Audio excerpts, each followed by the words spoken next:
keni parë, sot ishte era 17 prej kur është vendosur propozimi për votimin e komisionit për votimin e fshehtë.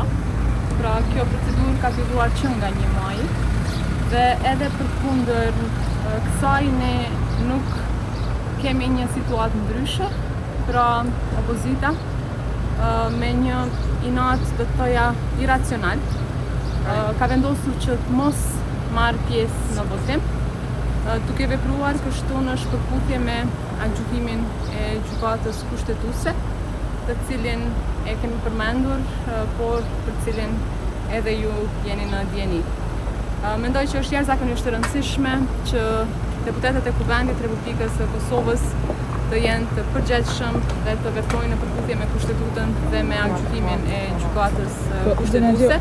Tani, sot bëhen 3 javë prej kur Aleanca për Ardhmërinë e Kosovës e ka dërguar këtë çështje në gjykatën kushtetuese.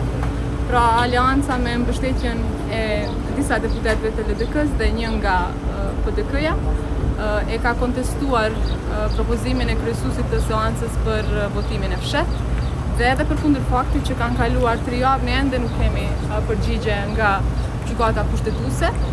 Duke pasur parasysh që konstituimi i Kuvendit Republikës së Kosovës është jashtëzakonisht i rëndësishëm, urojmë që gjykata kushtetuese të veprojë në përputhje me rrethanat dhe që sa më parë të nxjerrë vendimin mbi këtë çështje. Siç kemi thënë, ne kemi dërguar komente të raport me të njëjtën, prandaj presim që sa më parë të kemi një vendim mbi këtë çështje. A janë patriarkal opozita që nuk po votojnë juve? Unë mendoj që edhe lëvizja vetë vendosje, por po ashtu, siç e keni parë, kryeministri Kurti, kryetari Albin Kurti ka folur mbi këtë çështje, ka pasur edhe shumë deputetë të cilët kanë teksuar, domethënë në raport me këtë çështje. Ajo çfarë unë dëshiroj të shtoj është që, siç e kam thënë edhe në të kaluarën, nuk i kuptoj arsye të paktën këto publike të cilat i kanë bërë për kundërshtimin tim. Ata më quajnë përqarse, konfliktuoze, por unë jam jashtëzakonisht e hapur që diskutojmë për secilën çështje që unë e kam bërë gjatë karrierës time politike, për çfarëdo vendimi që unë e kam marrë asnjëherë, domethënë nuk kam vepruar në kundërshtim me interesat e qytetarëve ndaj me Republikën e Kosovës.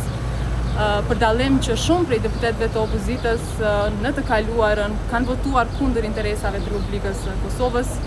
Jam jashtëzakonisht, si më thënë, e vetëdijshme për gjithë karrierën time politike dhe natyrisht që sulmet seksiste, mizogjene kanë qenë të papranueshme jo vetëm për mua, por nëse do të bëheshin për secilën grua në politikë.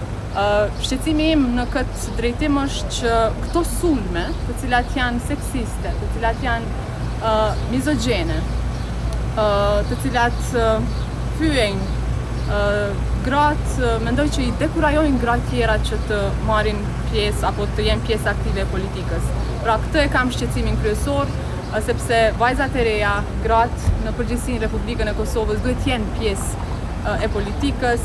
Mendoj që është jashtëzakonisht e rëndësishme për Republikën e Kosovës që ato të kenë pozita udhëheqëse dhe ne si qeveri jemi përpjekur maksimalisht që shumë gra të jenë në pozita udhëheqëse. Vetëm në mbledhjen e fundit qeverisë 3 prej tyre kanë qenë gra, pra në pozita udhëheqëse. Prandaj unë mendoj që sulmet e tilla duhet i kundërshtojmë, por sulmet e tilla nuk duhet asesi na dekurajojnë. Jo mua asesi, por askën tjetër. Faleminderit.